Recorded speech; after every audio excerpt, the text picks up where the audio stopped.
Hi friends, morning నుంచి వర్షం పడుతూనే ఉంది. చూడండి, కొంచెం సన్నదార పడుతుంది. ఇప్పుడు మార్నింగ్ టిఫిన్ ఏమో గారెలు వేయమని చెప్పాము. మమ్మీ చాలా టేస్టీగా వేస్తారు. గారెలతో పాటు ఆ గారెల్ని పెరుగావళ్ళు కూడా చేసింది. చాలా బాగున్నాయి అవి.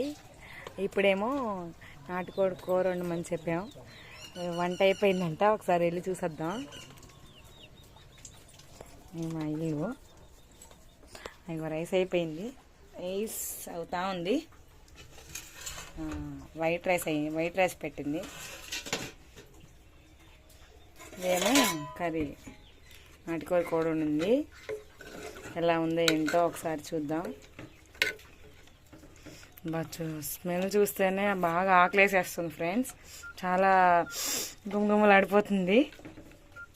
ఒకసారి చూపిస్తాను మా పిల్లలకి. టేస్ట్ ఎలా ఉందో చెప్తారు. మా చిన్నాడికి చూపిద్దాం ఫస్ట్.